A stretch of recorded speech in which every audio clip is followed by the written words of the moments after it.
Энэхүү манай гол дүр Сантьяго гудамжинд хөл бөмбөг тоглож байгаар кино эхэлнэ. Нэг орой хүүгийн гэр бүл Мексикчүүдийн адил амьдралаа дэвшлүүлэхээр Америкийн хил рүү хууль бусаар нэвтрэхээр болдог.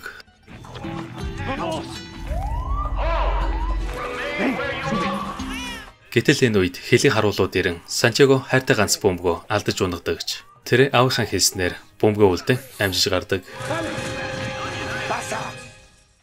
Ингээд тухайн өдрөөс хойш 10 жил өнгөрчээ. Сантьяго одоо нас биенд хүрч Лос Анжелест автогийн хамт цэцэрлэгжүүлэлтийн ажил хийж байгаа юм. Хэдийгээр Сантьягод амрах цав байхгүйч хайртай спортод цаг гаргахаар нутгийнхаа хөл бөмбөгийн багт нэгджээ. Шүүгч шилдний хамгаалтгүй түүнийг талбайгаас гаргахад Санти хогон дээрх картон цаасыг ашиглах бөгөөд үүнээс харуул түүнийг энэ спортод хэрэг хайртай гэдгийг мэдж болох юм.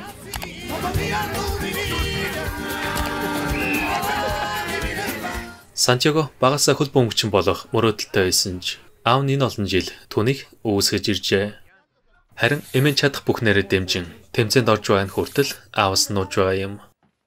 Санти авто туслахаар оройн цагаар хятад ресторанд уугчийн мөрөөдлийнхөө төлөө багч болов мөнгө хадгалж эхэлдэг. Нэг өдөр Английн клубт ажиллаж байсан скаут Сантигийн авьяасыг анзаарах бөгөөд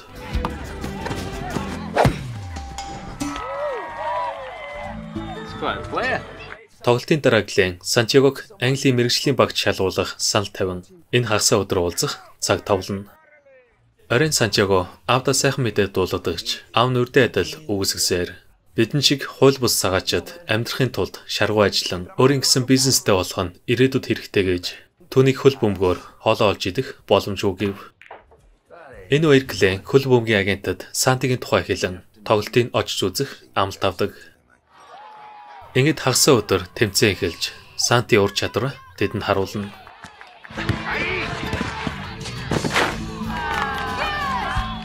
Гэвч Глений ярьсан агент амлалтаа мартан уулзалттай завгүй байна гэж худлаа ярьжээ.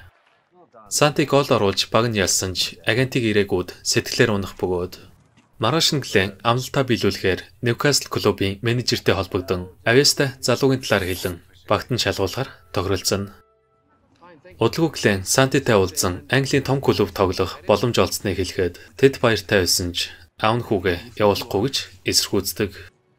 Глен саналыг бодож үзхийг хүсэн нэрийн хуцаа өгснөөр Санти цуглуулсан мөнгө нь хангалтгүй байг мэдэн тэрээр Англи руу явахыг үнэхээр хүсэж байсан тул хичээнгүлээ ажиллан цалингийнхаа талыг далд хийсээр байлаа. Гэтэл нэг өдөр гэрийнхэн гадаа огт харагдаж байгаагүй машин байх ба Сантьяго нуусан мөнгө нь алга болсныг мэдэн аав нь мөнгөөр нь машин авсныг ойлгодог.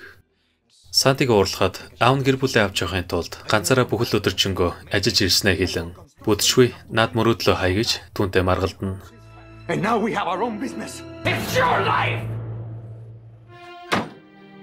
Тэднийг маргалдах үеэр Ньюкасл клуб Кевин Харрис гэх шин тоглогчдод танилцуулж маргааш нь Сантиг төрүүлж гэртээ ирэхэд эмээн Англи руу нисэх тасалбар очоод хэрэглэх хэдэн доллар өгөн ээж нь тэднийг хаж явсны дараа эмээн хөвгүүдийнхээ мөрөөдлийг биелүүлэхээр бүхнээ зориулна гэж өөртөө амласан тул Сантиг авгаа ирэхээс өмнө хурдан яв.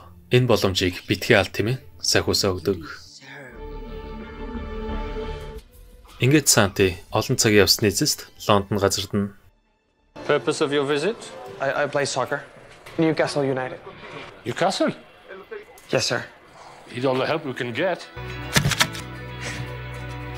Тэр Ньюкасл дээрэн Глентэй уулзсан гэрт нь түр амьдрахаар болох бөгөөд Санти шинэ орчинтойгоо танилцахаар далайн эргэргүй өглөөний цагаа паб дуухаар болно. Санти англичуудыг хөл бөмбөг ярьж байхын сонсон Ньюкасл клубд шалгуулахаар ирснээ хэлэхэд тэд уриалахнаар түүнийг хоолоор дайлдаг. Удалгүй тэр хоёр цэнгэлдэх рүү орон Глен Ньюкасл клубын менежерт Сантиг танилцуулан өмнө нь уцаар ярьснаа хэлэхэд менежер ур чадрын шалгахаар Сантид боломж олгоно.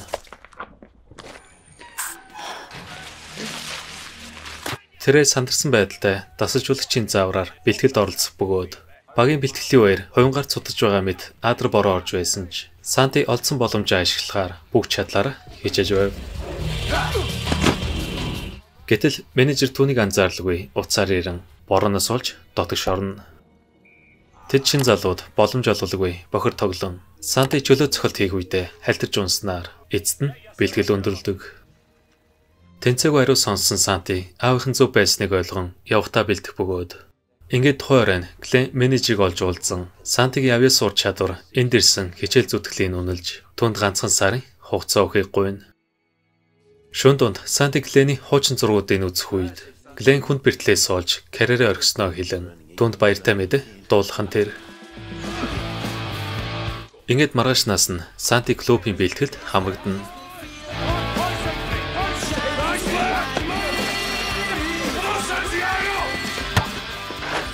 Тэр шинжилгээний үеэр астмасаа олж багтаага гэрээж чадахгүй гэдгээс сайн соёлогчид уушгинд ямар ч асуудалгүй гэж худлаа хэлдэг. Нэг өдөр Санти Хьюгтэй муудалцах үедээ Жемиг их залуутай найзууд болон түүнээс тоглогчдын талаар асуух бөгөөд Санти энэ хугацаанд үндсэн багт орохоор сэтгэл зүй бие бэлдэрдээ анхаардаг гэж шинэ найзхаа ятгалаар шоуд харуулдаг.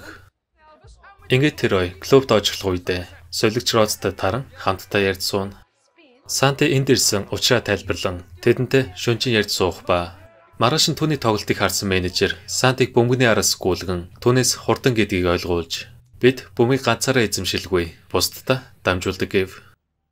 Тэрэг хөл бөмбөг багийн спорт болохоос нэг хүнийх биш хэмээн түүнийг цааш дүүн дээр анхаарах ёстой хэлснээр Санти улам хичээх ёстойгоо ойлгодог. This really is the final countdown for Newcastle United. Ингээд тоглолттой өдөр Санти үзэгчдийн суудлаас бага дэмжинэ. Баг нь авруудын лигт орох эрхийн төлөө чухал тоглолтууд хийж байгаа тул дасалжуулагч муу тоглож байгаа гэвнийг тэр доор нь сэлгээн цуулах ба удалгүй цаг дуусахтаа зэрэгцэн Патрик Кловерт гомсог дамжуултыг мөргөж гоолцсноор баг нь тухайн тоглолтод ялд байгуулдаг. Нэг орой Санти ганцаараа бэлтгэл хийж байх нь харсан менежер түнд боломж олгохоор залуучуудын багт нэрийг оруулжээ.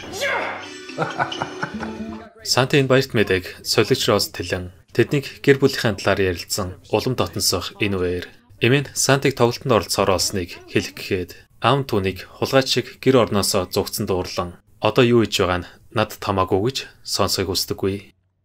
Буцаад ангилд Санти эхний тоглолтод оролцохоор бэлдэх үед Хьюго түүнийг хорлохоор цацлахыг гიშгэж эвдэлдэг. Тоглолт эхлэхэд Санти астмасаа олж гүйж чадахгүй биеийг хөндөрлөх бөгөөд менежер түүнийг өмнөхөөс муудсан байгааг харан шууд сэлгэнд суулгах нь тэр. Санти арай гэж олдсон боломжоо алдан сэтгэлээр унах үед дасалжуулагч түүнийг авьяастай гэдгийг мэдж байсан ч менежерийн шийдвэрээр багт авах боломжгүй болсныг хэлнэ. Ингээд Санти солигч Розын гэрт ирдэг. Ээж нь сайхан ярьсан гэртээ оруулах ба Санти Розд астмтай гэж үнэ хэлэн үнээс олж тэд өөрийн багс хассан гэв. Тэрэ худлаа ярьсныг уучлахыг хүсэж эмийнхээ итгэлийг алдсандаа үнэхээр их харамсаж байлаа. Өглөө Санти Глент захиа үлдэн түүнийг Америк руу буцахаар онгоцны буудлын руу явх үеэр Гэвн бэлтгэлээс хоцрон машиныхаа дууг хулаад алдсан тул дуудлагын таксигаар хөрвүүлэхээр болдог.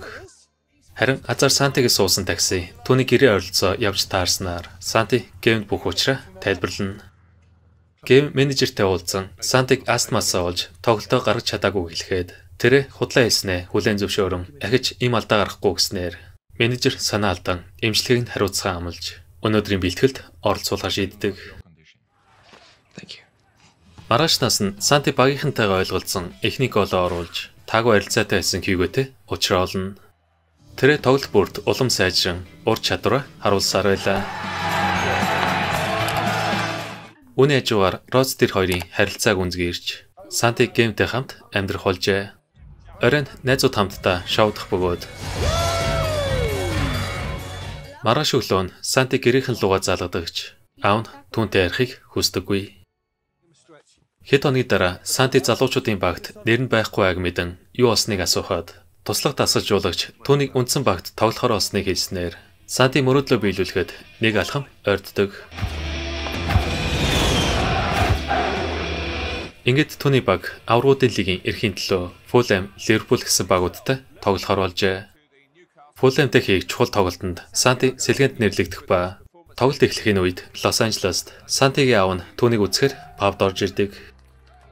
Гэм бөмбөг эзэмшин аюултай довтлогоо үүсгэж цогцолт нь хаалганаас зайтай өнгөрөн баг нь гол оруулж чадахгүй байлаа. Удалгүй дамжуулт ирэх мөчөөд эсрэг багийн тамирчин Фрэнсисийг тохиолдсноор Сантид талбайд гарах боломж олдно. It's my son. That's my boy, Santiago. Ингээд Санти Гэвний дамжуултаар багтаад торгуулийн цохолт авчирдаг.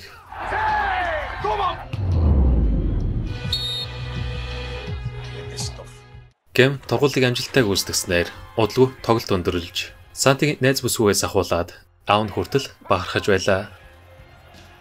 Гэвч тоглолтын дараа менежер түүнийг дамжуулаагүйд бохимдох ба Орен Гэвн Сантиг томоохон үдшилэг рүү дагуулж очин Реалын домгууд болох Дэвид Бекхэм, Раул Гонзалес, Зенитийн Зидан гуравтай танилцуулдаг. Дараа нь тэр хоёр өөр үдшилэг рүү очин Санти бүсгүйчүүдтэй зураг авахулдагч түүнд уурын амьсгал нь таалагдлагүй төрүүлж гэртээ харна. Харин маргааш нь Сантигийн авахсан зураг сонь дээр тавигдсанаар менежер түүнийг өрөөндөө дуудан хинтэй хамт шоуцны асуухад Санти Гэвнийг асуудалд оролцуулдаггүй ганцаараа байсан гэж худлаа хэлснээр тэрээр үндсэн байгаас хасагдан найз бүсгүүдээ өөрийн буруугаар бодж байгааг тайлбарлах гэдэгч Роз түүнтэй ярихыг хүсдэггүй. Үүний хажуугаар түүний найз Жеми хүнд бэртэн ахиж талбайд гарах хэсэг нь эргэлзээтэй болсноор Санти энэ бүх уура Гэвнд гаргадаг. Get out. Энэ үеэр Америкт аав зүрхний шигдээс болон яаралтай эмнэлэгт хүрэгдэн.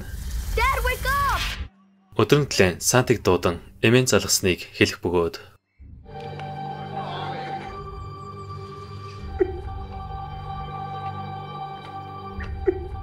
харамсалтай нь Сантиг аав нь өөд болжээ.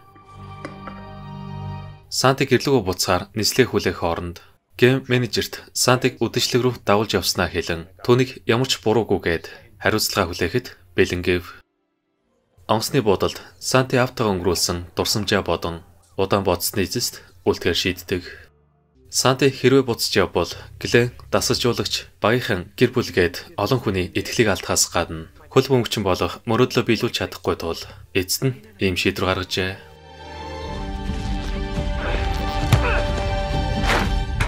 Орен Сантигийн эмээ түүнийг энд ирэх шаардлагагүй хэлэн гэр бүлдээ санаа зовхгүй байхыг хүснээр Санти тайвширч сэтгэл санаа нь арай дэрдэг. Түүнийг хичээж байгааг харсан менежер аавыгаа алдах хэцүү гэж баяртай мэдээ дуулахаар иржээ. Ингээд тэд аврагуудын лигт орох сүүлчийн тоглолтоо хийхээр талбайд гарцгаадаг. Санти анхаарлаа төвлөрүүлэн өөртөө итгэлтэйгээр талбайд гарахад мөрөөдөл нь биелж байгаа мэт санагдаж байлаа. Глен найз бүсгүй хоёр нь цэнгэлэхэд орж ирэн гэр бүл нь түүнийг зурагтаар үзэх бөгөөд эсрэг багт Жирардар ахлуулсан шилдэг тамирчид байсан ч Сантигийн багийнхан тэм ч амар бууж өгөхийг хүсэлгүй бөмбөгний төлөө тэмцэлцээр байв. Удалгүй гейм сөрөг давталгаанаар мөрөж гоолцсон ч Ливерпул булангийн цогцолтоор оног тэнцвүүлдэг. Ньюкасл клуб эхлээ сайн тавьсан ч эхний үе дуустал зэрэгцэн бөмбөгөө таслуулан Ливерпулд нэмж гол алдна. Хоёрдугаар үе эхлэхэд Санти ганцаараа бөмбөг эзэмшин тоглогчдыг хуурж гейм дамжуулснаар тооны харьцаа 2-2 болж шийдвэрлэх 3 минутанд ялагч тодорхой оруулдаг. Тоглолт дуусахаас өмнө гейм 16-ын гадаа алдаа авч Сантид бөмбөгөө өгснөөр тэр энэ цохилтыг заавал оноо болгох хэрэгтэй байлаа. Come on.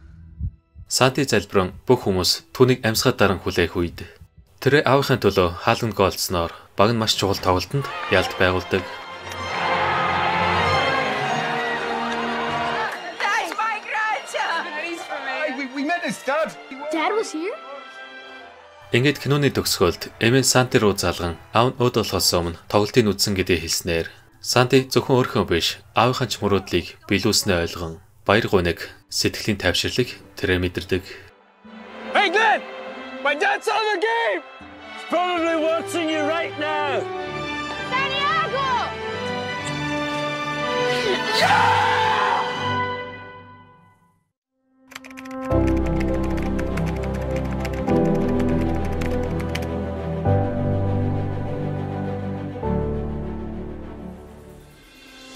Хэрвээ та бүхэнд энэхүү кино тайлбар маань таалагдсан бол лайк дарж, сугаа дэмжиж, subscribe товчон дээр дарахаа битгий мартаарай. Дараагийн сонирхолтой кино тайлбараараа уулзцай. Түр баяртай.